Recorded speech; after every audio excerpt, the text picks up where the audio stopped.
Class 12th students, welcome again in online teaching, and this is my second video related to electrostatics.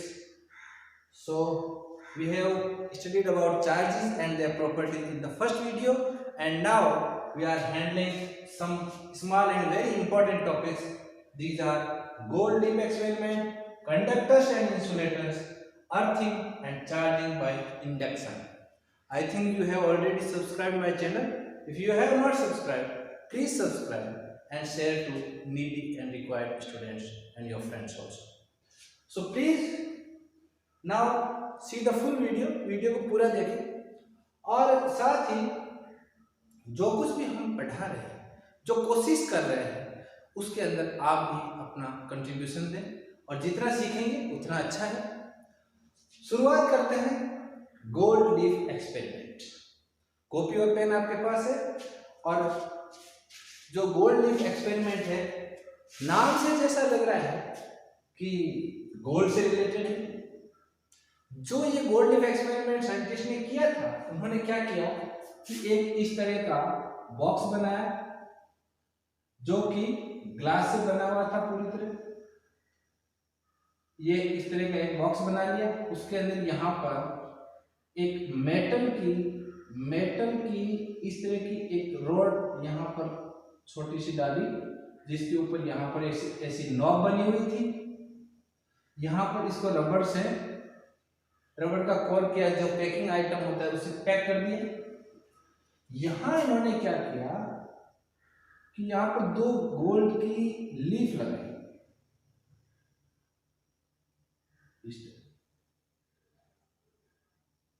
फिर से देखते हैं। यहाँ पर ऐसे गोल्ड लीफ, ये क्या है? Gold leaves. ये क्या है? ये मेटल रॉड है, मेटल की ही नॉब है और ये इस तरह इसको बंद कर दिया एक ग्लास बॉक्स में। ये क्या बताता है? ये बताता है कि जो चार्जेस है उसको हम, जो उसकी रिपेलिंग होती है, जो रिपेल करते हैं सेम चार्जेस, उसको हम एक्सपेरिमेंटली कैसे ऑब्जर्व कर सकते।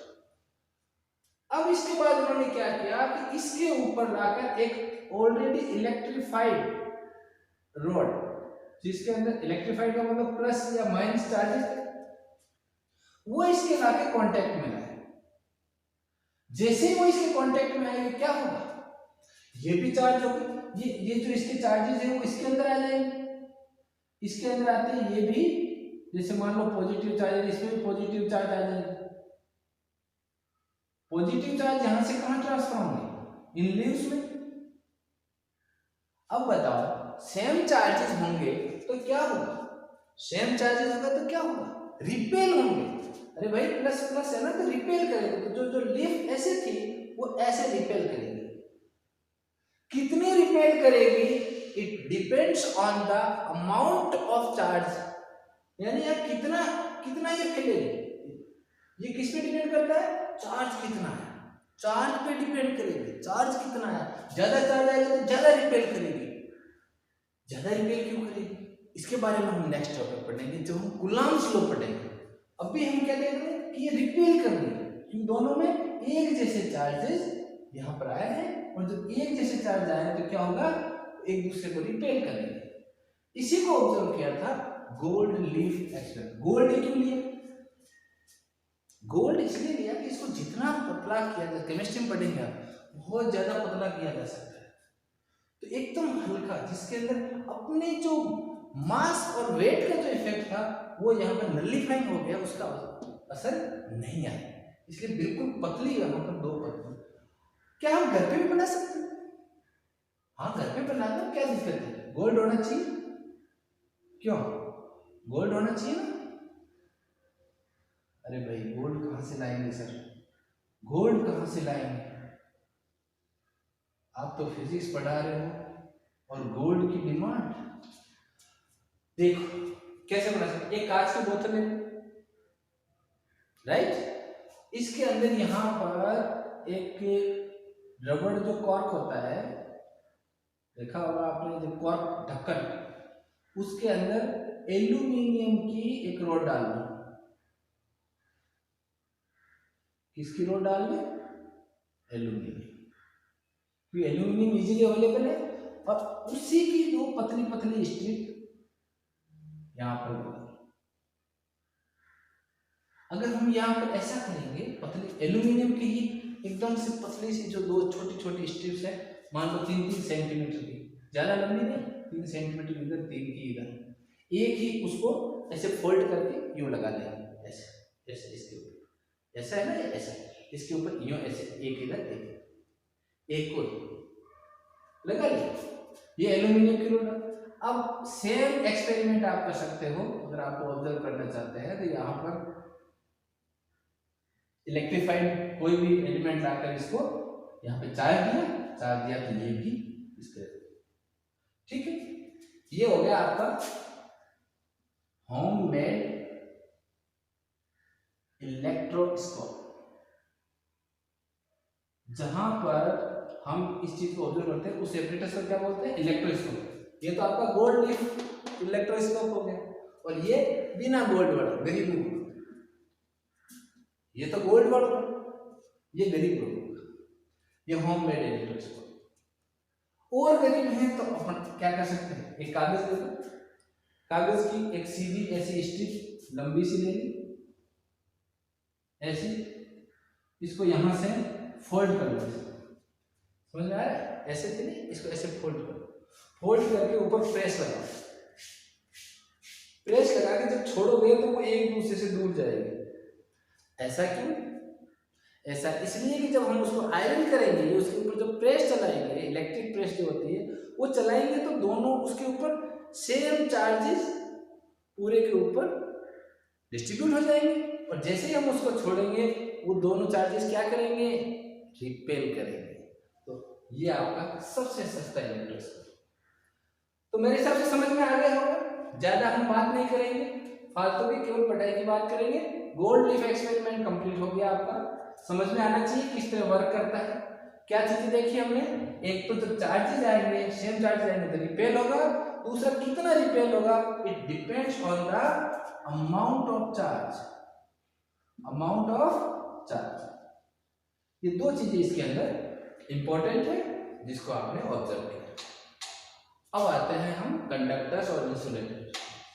कंडक्टर और इंसुलेटर के मामले में आप क्लास 6 से पढ़े, क्लास 6 में आपने पढ़ा होगा कि कंडक्टर क्या क्या होता है, किन चीजों को हम कंडक्टर में शामिल करते हैं और किन चीजों को हम इंसुलेटर में शामिल करते हैं। सिंपल है, वो सारी चीजें जो सारे सब्सटेंसेस, सारे वो जितनी भी चीजें जिसमें से इलेक्ट्रिसिटी इजीली फ्लो हो सकती है उसे हम कंडक्टर कहेंगे।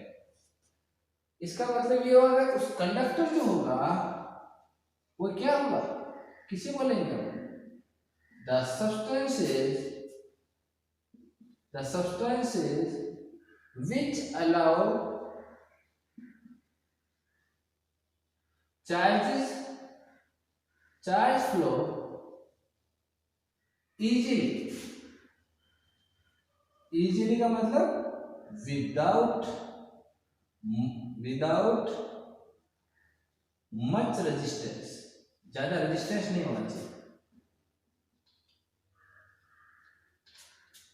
जितने भी सब्सटेंसेस है जो चार्जेस फ्लो होगा तो क्या होगा? अरे भाई करंट, यानी करंट को अलाउ करते हैं। चार्ज फ्लो कहे चाहे करंट कहे, जब चार्ज फ्लो को इजीली उसमें से अलाउ करते हैं तो वो सारे के सारे क्या होंगे? वो क्या होंगे? कंडक्टर होंगे। एग्जांपल्स आप लोग जानते हो, 6th क्लास का क्वेश्चन है, टॉपिक है, कोई खास बात नहीं है। मान जितने भी मेटल्स हैं वो इसी में आएंगे। ह्यूमन बॉडी, सारे एनिमल्स, और क्या क्या हो सकता है? अर्थ सबसे बेहतरीन कंडक्टर है क्योंकि इसके अंदर ये भी चार्ज फ्लो को अलाउ करती है जी। तो ये सब इसके एग्जाम्पल हो गए, ठीक है। अब बात करते हैं इंसुलेटर। इंसुलेटर क्या बोलते हैं? इंसुलेटर की जो हम बात करेंगे, insulator, the substances which do not allow charge flow easily. क्यों अलाउ नहीं करते? क्योंकि having large resistance, बहुत ज्यादा रेजिस्टेंस होता है, तो ज्यादा रेजिस्टेंस होगा तो वो अलाउ नहीं करेंगे। और इसके एग्जांपल्स क्या क्या होंगे? इस मामले में हम ज़्यादा डिटेल में नहीं पढ़ेंगे क्योंकि अपने सिलेबस में जितना है हमें केवल इसको रिकॉल करना है। हम क्या पढ़ेंगे इसके अंदर? एग्जांपल क्या होंगे? नॉन मेटल्स नहीं हो सकते, ज़्यादातर नॉन मेटल्स होंगे, लाइक वुड अलाउ नहीं करती, प्लास्टिक, ग्लास भी अलाउ नहीं करता। इस तरह की चीजें अपने को, इसको कहते हैं अपन इंसुलेटर। एक और होता है जो इन दोनों के बीच का होता है, जो बिल्कुल एब्सोल्यूट टेम्परेचर पर तो इंसुलेटर जैसा बिहेव करता है और रूम टेम्परेचर पर कंडक्टर जैसा बिहेव करता है, उसे बोलते हैं सेमीकंडक्टर, जिसका पूरा अपने पास एक लेसन है, इसलिए अभी हम उसके बारे में ज़्यादा डिटेल में नहीं पढ़ेंगे और जब उसका आएगा तो उसको बिल्कुल डिटेल में पढ़ेंगे। ये नया कंसेप्ट है आपके लिए। तो अभी हम पढ़ रहे हैं कंडक्टर और इंसुलेटर, राइट, जिसका रेजिस्टेंस बहुत ज़्यादा है, जो इलेक्ट्रिसिटी को अलाउ नहीं करता फ्लो होने के लिए, इलेक्ट्रिसिटी करंट को फ्लो अलाउ नहीं करता, उसे बोलते हैं इंसुलेटर। जो अलाउ करता है उसे बोलते हैं कंडक्टर। उसके दोनों के एग्जांपल्स आपने देख लिए, ठीक है। ऐसा क्यों होता है? ऐसा इसलिए होता है कि जो कंडक्टर होता है, कंडक्टर में कुछ फ्री इलेक्ट्रॉन होते हैं। क्या होते हैं? Free electron. कंडक्टर में फ्री इलेक्ट्रॉन होते हैं मूव करने के लिए, और वो क्या करते हैं? मूव हो जाते हैं, वो चले जाते हैं। उससे क्या होता है? उसके अंदर चार्जेस फ्लो होते हैं और इंसुलेटर में फ्री इलेक्ट्रॉन नहीं होते। इस वजह से ये इसके अंदर कंडक्टर में आराम से इलेक्ट्रिसिटी का फ्लो होता है, करंट फ्लो हो जाता है, जबकि इंसुलेटर में ऐसा नहीं होता। तो क्लियर हो गया? अर्थिंग में क्या करते हैं? कोई भी, जैसे मान लो ये इस तरह की बॉडी है, मान लीजिए ये मेटल बॉल है और ये मेटल बॉल पर बहुत ज्यादा ये चार्ज है, हेवीली चार्ज है। अगर मुझे इसको डिस्चार्ज करना है तो मैं क्या करूंगा? इसको ज्वाइन कर दूंगा अर्थ से। ये सिंबल है अर्थिंग का, ये सिंबल है, अर्थ से ज्वाइन कर दूंगा। तो जैसा कि हमने पढ़ा, अर्थ क्या है? अर्थ एक कंडक्टर है और ये सारे के सारे चार्जेस उसमें चले जाएंगे और ये एकदम से न्यूट्रल हो जाएगी।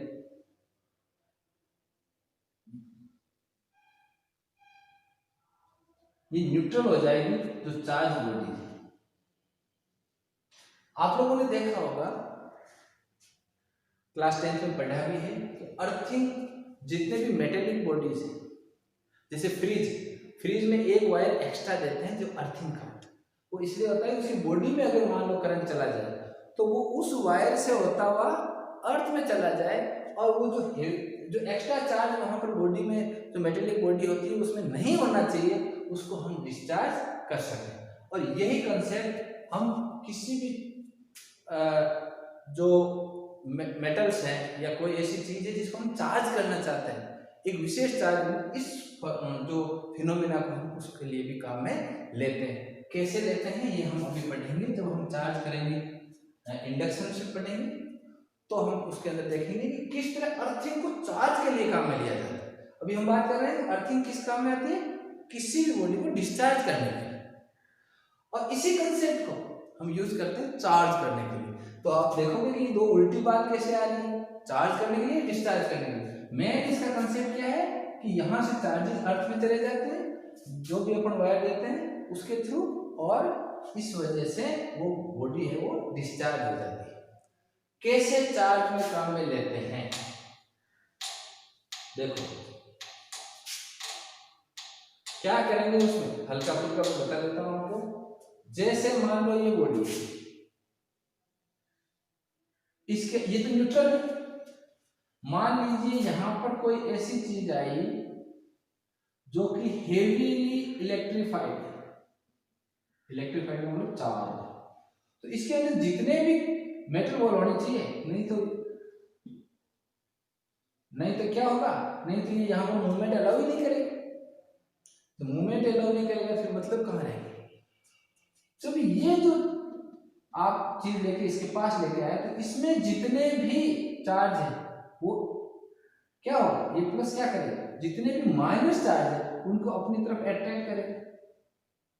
इधर से भी सारे माइनस इधर दौड़ दौड़ कर आ जाएंगे, सारे इलेक्ट्रॉन इधर दौड़ेंगे तो माइनस का यहाँ पर अक्यूमुलेटेड हो जाएंगे, जम जाएंगे यहाँ आगे, तो यहाँ पर इलेक्ट्रॉन की कमी होगी। समझ में आ रहा है भाई, यहां से इलेक्ट्रॉन यहाँ आगे यहाँ कमी, इसको पास में रखकर अगर हम यहाँ पर इसको अर्थिंग दे दें तो क्या होगा, ये सारा पॉजिटिव चार्ज कहाँ चला जाएगा, अर्थ में चला जाएगा। ये लो जी, अर्थिंग होते ही क्या हुआ, खत्म हो गया, ये खत्म हो गया। ठीक है, इसको पास में रखना, अदरवाइज तो ये वापस रीसेटल हो जाएगा। अब आप इसको हटा लो, अब आपने इसको हटा लिया तो ये चार्ज डिस्ट्रीब्यूट होगा, क्योंकि इसके अंदर जो पॉजिटिव चार्ज था वो कहाँ चला गया, अर्थ में, तो इसमें इलेक्ट्रॉन ज्यादा हो गए और ये चार्ज हो गया। इस तरह इसी कंसेप्ट को हम, जिसको हम डिस्चार्ज करने का है, उसको हम किसी भी बॉडी को चार्ज करने के लिए भी काम में ले सकते हैं। तो ये छोटे छोटे कंसेप्ट हैं, इस तरह के क्वेश्चंस भी आते हैं। आप एनसीईआरटी जब डिटेल में पढ़ोगे तो इस तरह के प्रॉब्लम सॉल्व करने में आपको मजा आएगा, अगर आपका कंसेप्ट क्लियर है। कंसेप्ट क्लियर नहीं है तो प्रॉब्लम आएगा। अब हम पढ़ रहे हैं चार्जिंग बाय इंडक्शन, ये आज का लास्ट टॉपिक है, इसको थोड़ा सा आप आराम से देखिए। इंडक्शन से कैसे चार्ज करते हैं, इंडक्शन होता क्या है, ये सब चीजें हम देखेंगे। कुछ स्टेप्स हैं जिनको हमें फॉलो करना है, तो उन स्टेप्स को हम समझते जाएंगे, साथ साथ में नोट भी करेंगे। देखो फर्स्ट स्टेप में क्या कर रहे हैं हम, मान लो कि ये दो बॉल है, मेटेलिक बॉल कैसी है, मेटेलिक, इनको मुझे चार्ज करना है। तो सबसे पहले मैं क्या करूंगा कि इन दोनों को कांटेक्ट में रख लूंगा।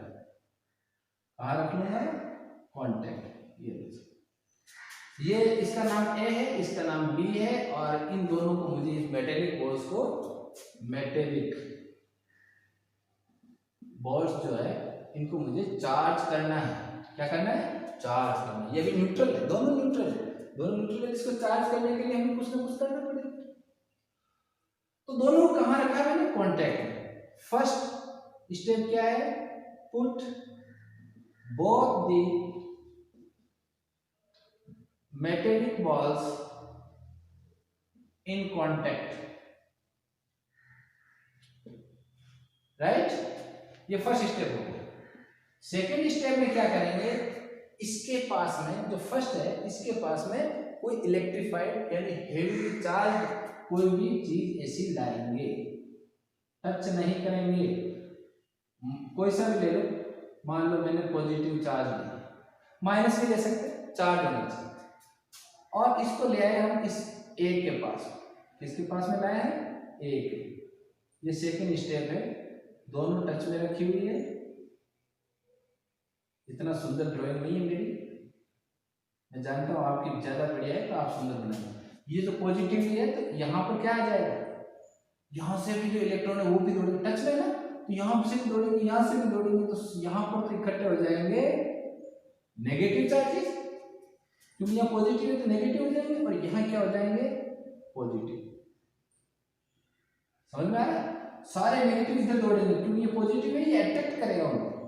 ये क्या करेगा, इलेक्ट्रॉन्स को अट्रैक्ट करेगा। लेकिन हम टच करेंगे तो इसमें आ जाएंगे, टच नहीं करना, पास में रखना, ताकि ये उसके ऊपर फोर्स लगेगा अट्रैक्ट करने के लिए, और वो अपने आप खींचे चले आएंगे।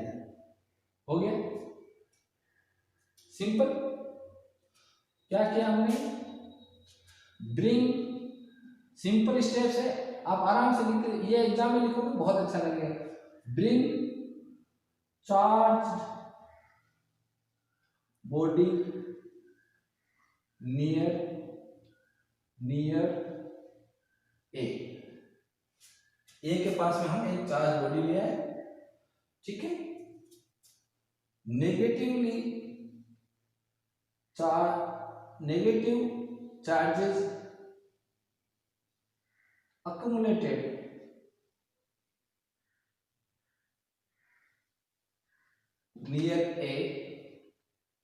near left side of A and positive charges near कहाँ पर, right side of B, right. B ये ए है, ये बी है, तो बी की राइट साइड में पॉजिटिव, इधर नेगेटिव, ठीक है। थर्ड जो स्टेप होगी उसमें क्या करेंगे, इसको यहीं रखेंगे, और इन दोनों को हल्का सा सेपरेशन दे देंगे। सेपरेशन मतलब इनको अलग अलग कर देंगे।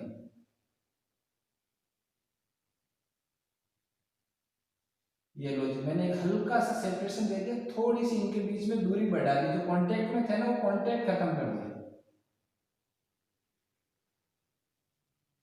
ये पॉजिटिव चार्जेस है यहाँ पर, ये नेगेटिव चार्जेस यहाँ आ गए, ये ए है और ये बी है, तो ये यहाँ पर कैसे आ गए, पॉजिटिव चार्ज, नेगेटिव चार्ज, और यहाँ आ गए पॉजिटिव।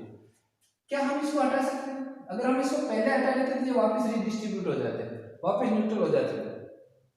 और यहाँ पर क्या किया है, मैंने पूरी तरह नहीं हटाया, इसको यहीं पास में रखा ताकि नेगेटिव जो चार्जेस है वो यहाँ बंधे रहे, और इनको हल्का सा सेपरेशन दे दिया, ठीक है। तो थर्ड स्टेप में क्या किया हमने, separate both the balls A and B, दोनों को सेपरेट कर दिया। अब फोर्थ, इसको साफ कर दो, इसको साफ कर देता, रहने देते हैं, यहां लिख देते। फोर्थ क्या है, फोर्थ में क्या करेंगे हम, ये जो है इसको हटा लेंगे, इसको रिमूव कर देंगे। जो आप जिसके सहारे से इसको चार्ज करने लाए थे, जो इलेक्ट्रिफाइड बॉडी है, जो मतलब चार्ज बॉडी है, उसको अलग कर लेंगे। अलग करने से क्या होगा, ये ए है, ये बी है, इसको हटा लेने से यहाँ पर जो माइनस चार्जेस है वो रिडिस्ट्रीब्यूट हो जाएंगे, यहाँ पर प्लस चार्जेस रिडिस्ट्रीब्यूट हो जाएंगे। कहने का मतलब ये है कि वो जो अब ये टच में नहीं है, तो ये माइनस चार्जेस इधर दूसरे के अंदर एंटर नहीं कर पाएंगे, और दोनों बॉल्स हैं वो चार्ज होगी, एक पॉजिटिवली एक नेगेटिवली। नहीं तो इनमें से चार्ज निकाले, टोटल जो सिस्टम है उसके अंदर चार्ज उतने ही जितने की पहले थे। तो ये सब क्या है, चार्जिंग बाय इंडक्शन। ये जो यहाँ पर सेकेंड स्टेप में इसकी तरफ जो ये खींचे आते हैं, इस प्रोसेस को बोलते हैं इंडक्शन। अब पूछा जाए कि इस पूरी प्रोसेस में इंडक्शन कहाँ हुआ, सेकेंड स्टेप में। जैसे ही हम ये पास में लाए, इलेक्ट्रॉन दौड़कर इसके पास आए और यहाँ पर अक्यूमुलेटेड हो गए। ये जो प्रोसेस है, this is called induction. So by the method of induction we charge two metallic bodies, and this is. थोड़ा सा हम और देख लेते हैं basic properties of electric charges. बहुत इंपॉर्टेंट चीज है, बहुत समझने वाली चीज है, लेकिन इसको क्या है कि हम ज्यादा डिटेल में जितना समझेंगे उतना ही हमें फायदा है, क्योंकि ये आगे जाके आपके काम में आने वाली है। पूरी फिजिक्स में जब जितने आप इलेक्ट्रिसिटी पढ़ोगे ये चीज बहुत काम आएगी, क्योंकि यहाँ पर हम पढ़ेंगे एडिटिविटी ऑफ चार्जेस, बहुत सिंपल कंसेप्ट है। कंजर्वेशन बचपन से आप पढ़ रहे हैं। क्वांटाइजेशन ऑफ चार्ज ये नया कंसेप्ट है। तो ये हम छोटे छोटे 2-3 कंसेप्ट और देख लेते हैं वीडियो एंड करने से पहले। तो पहला है एडिटिविटी ऑफ चार्जेस। एडिटिविटी आप मैथमेटिक्स में पढ़ रहे थे इतने दिन, अब फिजिक्स में पढ़ेंगे। जब भी हमें 3-4 चार्ज किसी भी सिस्टम में कोई चार्जेस है, मान लो यहाँ पर +3 कूलम चार्ज है, यहाँ पर कूलम चार्ज है, यहाँ पर +2 कूलम चार्ज है। और आपको कहा जाए कि इस सिस्टम में टोटल चार्ज कितना है, तो आपको सिंपली इसको जोड़ लेना है। जैसे आप जोड़ते थे +q, जैसे मान लो ये q1 है, q2 है, q3 है, तो टोटल जो समेशन ऑफ q होगा, जो इसका सम होगा, टोटल चार्जेस क्या होंगे, q1 plus q2 plus q3, और q1 कितना है +3 कूलम, q2 कितना है -3 कूलम, q3 कितना है +2 कूलम, यानी टोटल मिलाकर कितना हो गया +2। कहने का मतलब ये है कि आपको सिंपली जो है ध्यान क्या रखना, चिन्ह का, नेगेटिव चार्ज है माइनस का चिन्ह उसके अंदर लगा होना चाहिए, साइन आपको प्रॉपर है, आपको इसके सब में कोई दिक्कत नहीं आएगी। और ये सिंपली जो जोड़ करते हैं इसी को बोलते हैं एडिटिविटी ऑफ चार्जेस। नाम बड़ा है, आप लोग समझदार है, 12th क्लास के लिए कुछ भी कंसेप्ट नहीं। तो यही इसकी गुण होती है, इसमें ऐसा नहीं आपस में कोई रिएक्शन करके कुछ और इसके अमाउंट हो जाए, ऐसा नहीं हो सकता। सिंपली आप उसको ऐड कर लोगे जितने भी चार्जेस होंगे। This is the first topic, additivity of charge. Now conservation, conservation of energy आपने पढ़ा, the energy cannot be produced और neither be produced or nor be destroyed. It can be changed from one place to another only, or one form to another. In this way से हम इसको भी कह सकते हैं कंजर्वेशन ऑफ चार्जेस। कंजर्वेशन लिखते रहिए साथ साथ, कंजर्वेशन ऑफ चार्जेस। इसको ऐसा लिख सकते हैं, charges neither be produced nor be destroyed.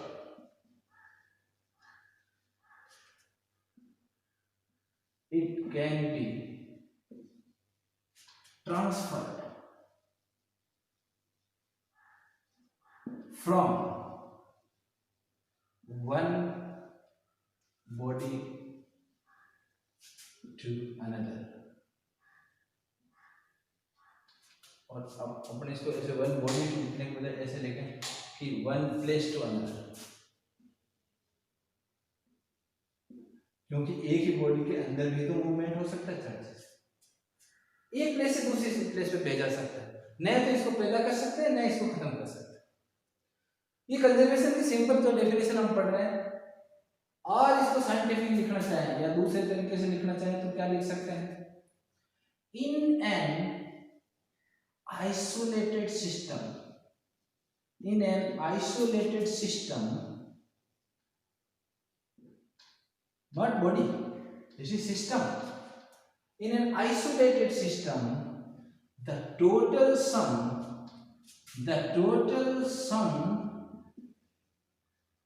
of charges remain constant. जितना था उतना ही रहेगा। इन एन आइसोलेटेड एकदम पूरा सिस्टम। अभी जैसे मैंने बताया था आपको कि इसके अंदर जैसे एक चार्ज यहाँ, एक यहाँ, एक यहाँ, ये तो बॉडीज है, लेकिन यहाँ पर +1 कूलम है, यहाँ 1 है, यहाँ पर +2 है, यहाँ पर -3 है। तो जो टोटल है इसका, टोटल क्या है, यहाँ 1 है, यहाँ 2 है और यहाँ -3 है, तो टोटल न्यूट्रल है, तो ये न्यूट्रल ही रहेगी। दोबारा समझे इसको। अरे भाई जैसे मान लो एक सिस्टम है, ये कोई सिस्टम, इस सिस्टम में मैंने 3 चार्ज लिए, यहाँ पर +3, सारी कूलम में +3, यहाँ पर मैंने ले लिया -2 और यहाँ पर ले लिया मैंने +1। ओके, और उसके बाद इसके अंदर मैंने इसको हिला दिया या कोई इसके अंदर चेंज कर दिया, ऐसा चेंज किया कि ये सारे उथल पुथल हो गए। और उसके बाद जब रीसेट हुआ तो सिस्टम का पता चला कि यहाँ पर जो इनका रीडिस्ट्रीब्यूशन हुआ है, उसके बाद में यहाँ पर +1 है, -1 है कूलम, -1 यहाँ पर है, -1 यहाँ पर रहेगा, तो बताओ यहाँ पर x चार्ज जो रहेगा वो कितना है, हमें नहीं पता। ये जो टोटल सम है इसका, वो इसके टोटल सम के इक्वल होगा, because charges are already conserved. इनको हम बदल नहीं सकते, इनका सम चेंज नहीं कर सकते। ये पूरा सिस्टम है, बॉडी को चेंज हो सकता है, इसके अंदर बढ़ भी सकता है चार्ज और कम भी हो सकता है, लेकिन सिस्टम का चार्ज जो है ना बढ़ सकता है ना कम हो सकता है। लो जी निकालो इसका, यहाँ कितना आएगा, एडिटिविटी ऑफ चार्जेस अभी पढ़ा था ना हमने, +3 -2 +1, इनका तीनों का सम इक्वल होगा इनके -1 और +x। तो यहाँ आ गया 2 + 2 और ये -2 इधर आ जाएगा, अगेन +2 = x, x आ गया आपका +4 कूलम, यानी ये +4 है, क्योंकि टोटल सम जो है it will be remain constant. अब समझ में आ गया आपको, अब समझ में आ गया, अरे सर बड़ी मुश्किल से समझ में आया। Conservation of charge, conservation of charge, conservation of charge. Now हम बात करेंगे क्वांटाइजेशन ऑफ चार्ज, बहुत ही इंपॉर्टेंट, क्वांटाइजेशन ऑफ चार्जेस। कहने का मतलब है कि जब भी हम किसी बॉडी को चार्ज करेंगे, कितना चार्ज दे सकते हैं, कितना चार्ज दे सकते हैं वो एक फिक्स है, मैं ठीक है ना, उससे मैं कम दे सकते हैं, नहीं ज्यादा देंगे तो उसी के मल्टीपल में देंगे। वो क्या है, देखो पहला इसका कंसेप्ट है, आप लिखते जाइए समझ में आ जाएगा आराम से। The fundamental charge is the charge on the electron, और I can say in the simple language कि the minimum charge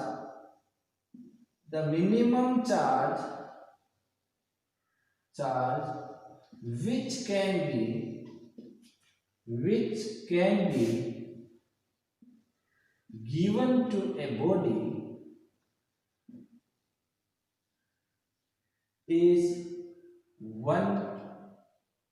is charge upon 1 electron. एक इलेक्ट्रॉन पर जो चार्ज होता है कितना होता है, चार्ज ऑन 1 इलेक्ट्रॉन,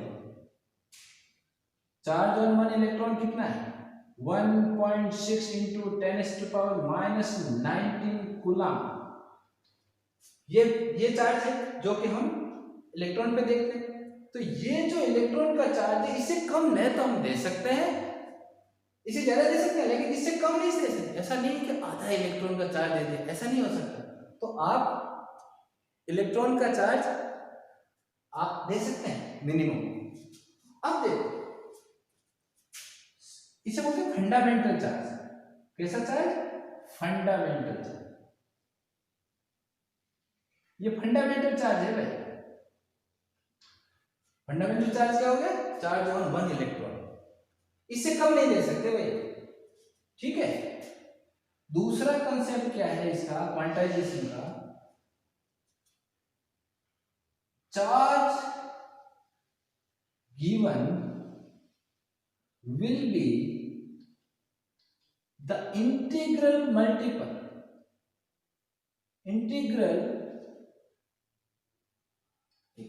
क्या हो रहा है, इंटीग्रल मल्टीपल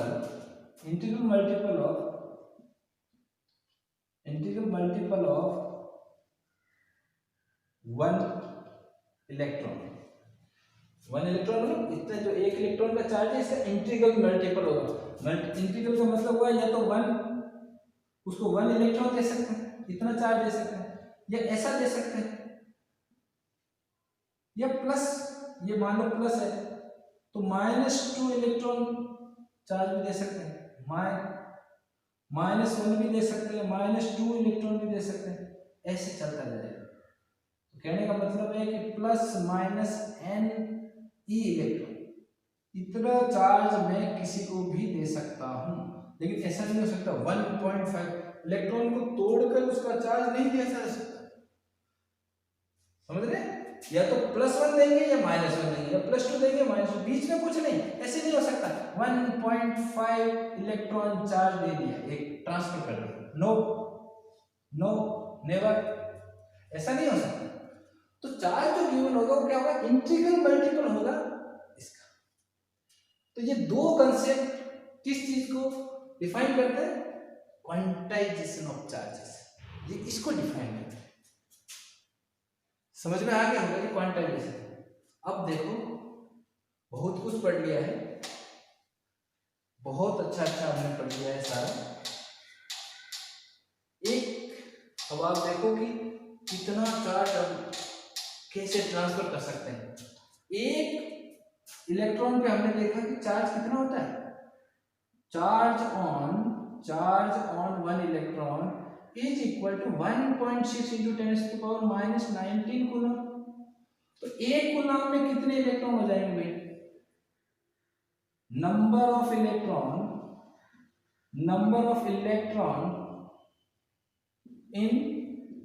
इन 1 कूलम।